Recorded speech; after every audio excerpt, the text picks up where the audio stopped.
We are Pro Cannabis Media.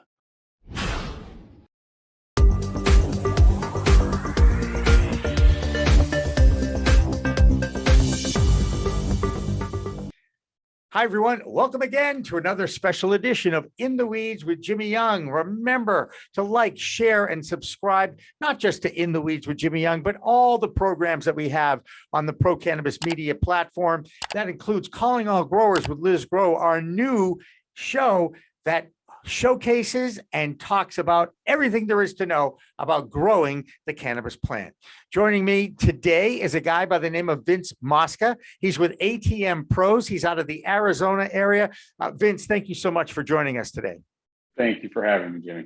All right, here's your big chance. What exactly are ATM Pros? And I'm going to bet it has something to do with ATM machines and cannabis dispensaries. It does. I was very lucky to be in a room where it happens. If any got any Hamilton fans out there, and someone just said, "Hey, we need to get an ATM, but we're not allowed to own it. How do we do that?" And it was my job to figure it out while I was working with a company out here about 5 years ago now. And after I left my consulting gig with them, I thought, I think I can do this for more people and help them get bank accounts. So that's what we did. And we grew from 2-3 dispensaries here in Arizona to 9 states. And I think we serve about 40 different clients, from MSOs to mom and pops. That's great. And Lord knows that's pretty much the gambit, right? It's mom and pop and MSOs. It's an amazing thing. You're in Arizona, and I think there's a guy named Dimitri Downing down there. Do you know Dimitri? Yeah. Everybody, that's the name I drop when I meet anybody from Arizona. He's been on our show a couple of times. He's a great character and a great advocate for the cause. As you know, it is not easy to do banking if you are involved with the cannabis community, whether you are an ancillary business, an MRB, or a plant touching business. I'm guessing with the ATM Pros, you're willing to share it with anybody, right? We were born out of the necessity of banking, and what we deliver in the market is the ability for a dispensary to not have even the possibility of their cash ever entering an ATM. They don't own the ATM. The bank doesn't own the ATM. But the way we've been able to kind of put our secret sauce together is it's a third-party solution. It's our cash with cash origin. We only work with MRB banks. And because of that, they've allowed us to bring in good actors that we need out there that need banking. So it's a real good first step for clients that are just opening up to say, hey, who do you know in the bank? So usually I can share maybe 2 or 3 banks that we know that might fit them based on their size. And that's really the relationship we build from that point forward is we'll handle everything on the ATM, and here's your banking introduction. Right. And as you know, in the news over the last few months, not only has the Safe Banking Act passed the House for the 6th time and got stalled again in the Senate. Okay. I sound like Groundhog Day with that news item. But Visa is starting to, kind of flex their muscles a little bit and say, some of those cannabis companies are using cashless ATMs. We clarified this right off the bat, Vince. You have cash in your ATMs, right? We do, yeah. And I think that's most of my phone's been hitting a lot more lately. Normally I don't get a lot of calls for ATMs. It's 1 or 2, and mostly, we know the people out in the markets, but I've been getting a lot of new people popping up saying, hey, my cashless ATM just went down. What's going on? Give it to me straight. Yeah. And for me, anytime that you're not being completely upfront with someone like Visa, there's no way around it.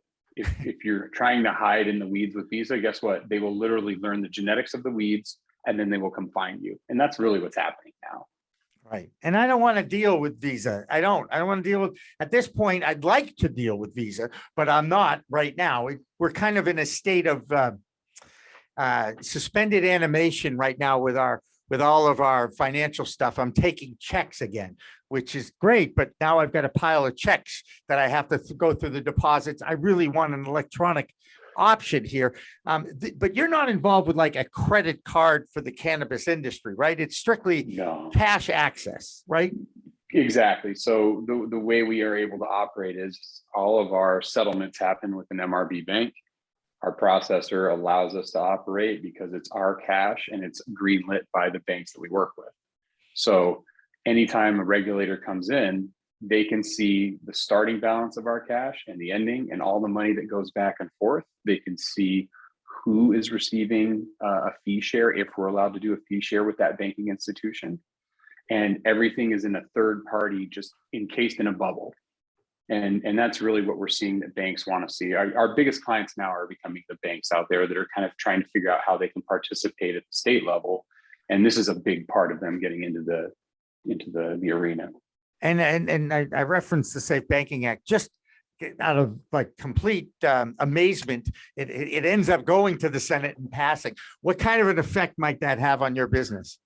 I've had people ask me that over the years, different companies that potentially are looking to acquire us or kind of roll us up in a bigger deal. But for me, you're still transacting a federally illegal product. And even saying that the bank's allowed to do it doesn't really change much for me when I look at it. And now I benefit from it not happening, don't get me wrong. Right. I just don't think that they deschedulized marijuana at the federal level yet. And if they change a banking law to try and fix that, it's a cheat and it'll go to court, and I don't think it'll get anywhere, honestly. So you are still hoping for decriminalization, or are you rooting for the status quo? I feel like this is being like a Red Sox fan before they won one. Like you want to root for it, but every time you get close, it just breaks your heart. And that's where I've been. I think right now this is a states' rights issue if there's ever been one, and the federal government right now isn't going to step into that fight, especially with how everything's been going at the federal level these last 2 years. I just don't think there's enough fight in them to do it on either side. Right. Well, and Lord knows we have two distinct sides on this, and cannabis is right in the middle of it. And, there is a third side, though, that is starting to pop up, and that's the green side. Because once money turns green for both sides, that's really where you see the tipping point in all the states, and they're all having great responses from it. So it's just a matter of time. Yeah, it sounds like, in fact, I know it is. The battle is the unknown. But now that you have some states that have actually had legal cannabis sales for a number of years, they can at least look at those states as an example and saying, are these extra taxes, these extra fees for like security and whatnot, are these really necessary? Since we're trying to treat this like any other business, which is what the industry wants, is to be treated like any other business, right? That's where we were born from, the insurance company that we started last year. It was, these are even safer businesses based on the regulation that they have on them than even a traditional liquor store.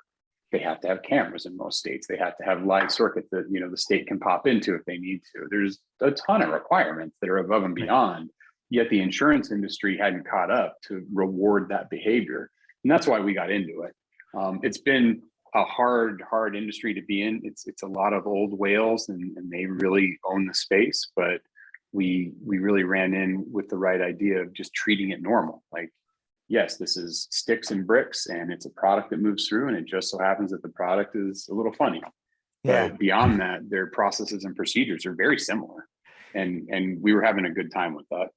Yeah. By the way, I really appreciated the Red Sox reference, just for the record, since my entire youth, I got disappointed in 1967. I was heartbroken in 1975. In 1986, I was covering that World Series and had to go in the locker room after the ball went through Buckner's legs. So you can imagine why I related to that. Okay. Yeah. Appreciate that. It's coming. I think we've got another 4 years before it hits the federal level, but there'll be steps in between.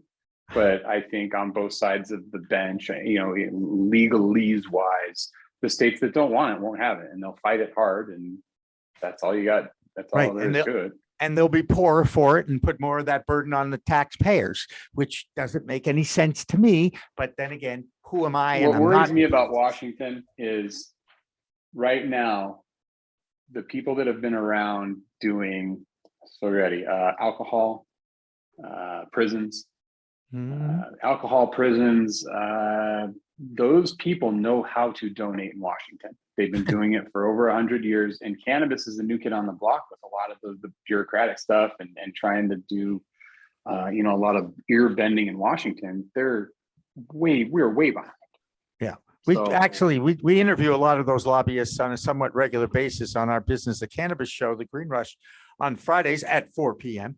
But it is an amazingly challenging issue to get both sides to agree that there has to be some middle ground here. And you're right. You brought up the green factor. That scares a lot of people in the industry because they're already taxed beyond what they feel like they should be just to do business in this space. But I do think, and I do agree with you, I hope to see some kind of reform. We both know that Chuck Schumer has got that bill, the Cannabis Administration and Opportunity Act. There you go. I got it right the third time I did it today. So that we all know that they are trying to do something to ease the banking burden, to ease the injustices of the people that are behind bars for simple possession crimes to this day in legal states. I mean, that's crazy. It's why, I always say to people when they ask me what's a good investment in the cannabis industry, I say, find a good law firm, because the law firm's going to make out on either side of this issue. And that's, I think, where the politicians, I've started to kind of understand that they're more bookies. They'll take a bet and they'll take a donation either side of the issue. And I know a lot of them that could take people's money and make them think that something's going to happen, but it's more about just taking the money. And I think the big money out there knows that, but it's been a long handful of years just waiting for, the right federal government to pop around. And for people, honestly, I don't know if every state's ready for it. And it's too bad. I mean, the only thing that'll be good for them, though, is they're able to sit on the sidelines and watch the other states pass or fail or sink or swim, and they can take the best parts of that. So I don't think it's going to hurt them in the long run. But, the actual people that make the money before it goes national will be more grassroots mom and pops or, smaller MSOs. Once the big dogs can get in and it's not federally, an issue anymore, Walmart, Target, every pizza company, like anyone that has any type of Amazon. I mean, we're all on borrowed time at this point. Right. I know Amazon is going to rule the world, right? I mean, at this point, right? I think that's what we've learned. I do want to go back to the issue of insurance, if you don't mind. I mean, you said you had some experience in that. In what regard? So with my ATM contacts, I've been very lucky these past 5 years that I'm the ATM guy. So I'm a little bit like Sam Malone, where I'll get random calls from people and go, hey, we're expanding into Illinois. Do you know anybody there? Do you got banking there, Vince? Who's some good players that we could get introduced to? So I've been making love connections, in different directions for grows, for different products, where you go, hey, who should we talk to get into the right place for this type of product? And that's been the best part, is the people part of these last handful of years, because, I work with the banks, I work with dispensary owners, but I also help a dispensary owner meet a great cultivation person from, Arizona or California or Ohio. It's being able to know the people that has been the fun part. So. Right. So do you? But on the insurance side, to your point, we started the insurance firm so we could have a true insurance person speak to the carriers. Gotcha. Versus the other way around, where someone is way into weed and then they get their insurance license. We found an amazing person in insurance, and she learned the insurance side of it and went, these people are safer than construction. She did about 15 years hard construction type insurance. So that's what we brought over, because most of the clients that I had, MSO, we started with Harvest. They started as a pretty big construction company, was one of their first owners. So they had a great rollout. They had project managers. They had all of their stuff lined up. So people could ask me, like, if you're going to build out in Florida, who do you talk to? Well, I haven't talked to Harvest. They crushed it out there. But on the insurance side, I was able to do that for the insurance carriers and just give them a little bit more information than they could get from a client, because they might not want to share it because they're a little afraid. But for us, if you used our ATMs, it wasn't the dispensary's cash. So now if we're talking to a carrier, we're asking them, hey, please acknowledge that the $80,000 that is in that you don't have to insure that anymore because it's not there. So our ATM company, I'm trying to figure out what the phrase is, where someone isn't going to get in trouble because it's your cash. I don't know what the hell's the word, but we were taking that off the table for the for the dispensaries. So they were hopefully getting rebates on their insurance because it wasn't their cash to insure. That was a long way around the mountain to get there. Sorry about that. No, that's all right. And I should have been able to come up with that word right away, but I'm already thinking about the next thing I'm going to say. So that's just how it works as a talk show host sometimes. You made another reference to Boston. Indemnify. There it is. Indemnify. There you go. I knew that. So, so yeah, we indemnify in our contract. So it's not their cash. They're not responsible for it. If the ATMs get, beat up or anything, we hold all of that risk on our side of the fence. And that helped a lot of our clients along the way. So you made another reference to a Boston-based show. Do you have any ties to the Boston area? Yeah, I just love Boston. Honestly, I was a shot putter, and they did a Reebok meet back in the day, and an Adidas indoor meet. So we would go back every year at the Reggie Lewis Center. Yes, yeah. I covered that. Vince, there's probably a time when I actually saw you throw that discus or shot put or hammer. Yeah, it was a great place to throw. We stayed at, I think the hotel was called Cuffs. It was an old police station that they converted. Oh, no. It's called Clink. That's it. Yes. I spent 15 years. Thanks for helping. Right. It's the Charles Street Hotel. I know exactly. It is a great place to stay in the Boston area because it was the Charles Street Jail back in the day when cannabis was really illegal in Massachusetts. Okay. And we still had to figure out a way to find it and use it. Let's just say, not that I did that all the time, but it was what it was. It was the 70s after all. Hey, Vince, is there anything else that you'd like to share about what your business does that kind of differentiates it from others in this space? I think for us, our goal and my goal as the leader of our company is to allow our clients to put their heads on their pillows much easier than they have to now. Some of the big things that a third-party ATM relationship does for the dispensary is your cash isn't going in. So you're not taking a state legal dollar and putting it into a federally illegal system that bounces the interstate. So because it's our cash, it stays in our bank. All of our cash is just cycling back and forth. You don't have to worry about a general manager who gets handsy and instead of filling $40,000 into the boot, they do 30 because they're the only one with the key. Right. So short fills are a big issue in our industry. And that's where our third party agreement helps, because if a regulator comes in a day and the manager's not there and they open it up and they go, well, there's either $10,000 short, or sometimes the even worse one is when you're $10,000 heavy. Yeah. What? Human behavior is a challenge sometimes because everybody sees that cash and wants to grab it. And it's actually one of the biggest issues I have with this industry is that there does seem to be more of a cash grab than a collaborative nature in some cases. For the most part, I'm finding people who do want to collaborate with what we're doing and how we're doing it. And that makes me feel much better about my fellow man. But we all know the temptation is always there when cash is involved, right? And that's the thing. If you say you own 15 dispensaries, you got 15 different people that have a key to your ATMs. So you're taking a 1 in 15 shot every day that they don't put 10 grand in their pocket, or someone's asking them to add cash to the ATM that you don't know where maybe it's not your cash going in or the bank's cash that you're getting. It just opens up a lot more questions for a regulator when they come in and say, cool, show me the books on this. Wow, we don't touch it. Talk to our bank. We got a third-party agreement. Here's our agreement. Call Vince. Right. And I field that call, and I can give them all the records of all the cash coming and going for however long they need, and it separates that whole issue of trust. And now, with the relationships that we have with the banks, I can actually do a fee share. For about the first 4 years, we didn't do any fee shares because we kept all the money separate. Gotcha. Now, because we have a bank, so let's say their bank allows the dispensary to take a fee share. Now, they don't have to touch it. They don't have to buy the ATMs. They don't have to worry about the theft potential on it or the mismarkings for a regulator. Now they can actually just get a fee share from me, and it's just fun money. And they can accept it because their bank will allow them. Absolutely. Now, one of the newest things that is in this space. And if you aren't comfortable talking about Bitcoin or cryptocurrency, tell me, because I got to tell you, I have no clue. Okay. I have enough problem with green cash and understanding debit and credit. Okay.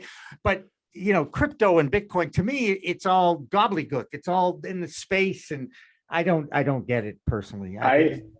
In the years that I've been doing this, which is about 6 now, which feels odd, different cryptocurrencies over those years have come to me and said, Vince, we want to buy your placements, kind of like the McDonald's model. Like, I own the footprint and the ATM, and they're saying, could you put our ATM in there? Now, it's a normal ATM, but it also does crypto.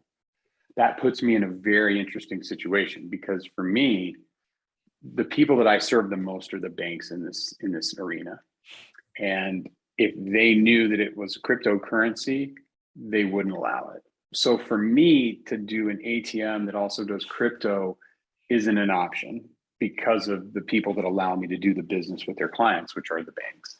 Gotcha. On the crypto side, I love cryptocurrency. I love the idea that you can't print more of it. I mean, it's a real good hedge against governments printing money across the globe. So I don't know. How much do you follow it? What's that? On your side of the table, are you pro crypto or anti crypto? I'm not going to be pro or con until I understand how it works. I'll be perfectly honest with you. And no one's been able to explain that to me, which is not a good sign. I just want to say. I think if I had to break it down to my understanding, so gold has an actual value because it exists. Right. Fiat money is just paper and our belief in that system. Correct. But with the crypto, there's actually a log that goes with how much is actually mined, and there's a set amount of it. And no, I'm not doing it. Okay. Right over my head. You have to mine I think I shut off math after my freshman year when I just couldn't handle calculus. I'm sorry, but that's the truth. Hey, Vince Mosca, you're terrific to talk to. I love the fact that you must have done some due diligence on me to find out that I'm based in Boston. Okay. Right. I mean, I try. I've got a buddy who worked for Fox Sports AZ, and he goes, hey, the people that are interviewing do their homework, do a little bit of homework on your own too. And it just makes for more fun. Is Kevin McCabe still down there as a sports guy? I know McCabe. Yeah. So he works with one of my closest friends from back in middle school, Josh Kellman, and they were at Fox AZ for 15 years together. Yeah. Right. Well, look, so when McCabe's great. He is great. And I think he'll remember me because it was the mid 90s. No, it was the mid 80s, when the Cleveland Indians had their AAA team in Tucson, where Kevin started his career. And that's when I met him, was the 80s.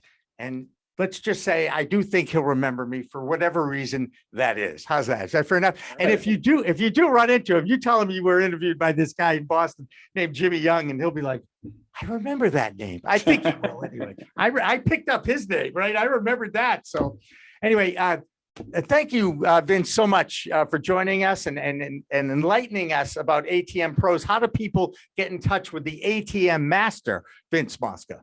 Real easy, ATMPros.com or Vince at ATMPros.com. Either way gets you in, and our website has my direct phone number on it. There you go. But doesn't get any easier than that. Vince Mosca, thank you so much. Appreciate it. Remember, everybody, another edition of In the Weeds with Jimmy Young is in the book. So remember, it's a whole new world of weed out there. Use it responsibly. Thanks for watching. Thanks for listening. Weed Talk and In the Weeds are two productions of Pro Cannabis Media, supported by Revolutionary Clinics, one of the top medical cannabis dispensaries in the Massachusetts area, now with 3 locations in Greater Boston, 2 in Cambridge and 1 on Broadway in Somerville. Rev Clinics has a patient-first mission. They will customize your needs as a medical patient with the proper titration and combination of strains, flavors, and products. Rev Clinics, where the patient comes first.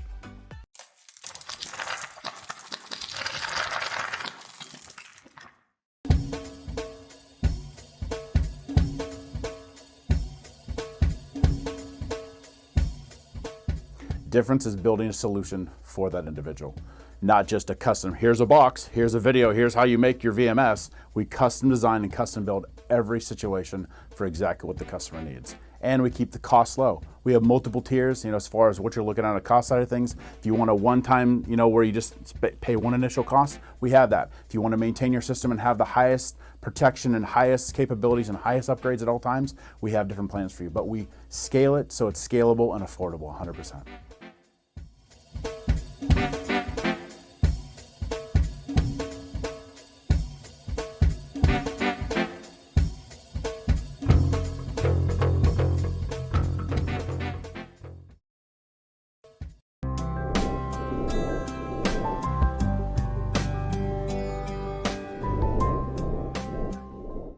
Pro Cannabis Media programming is available live and on demand on our Facebook page at Pro Canna Media, on Instagram at Pro Cannabis Media, on LinkedIn also at Pro Cannabis Media, on YouTube and YouTube Live on Pro Cannabis Media, Twitter at Pro Canna Media, and on twitch.tv/Pro Cannabis Media. So like, share, and subscribe to all of our content, newsletters, and shows live or on demand.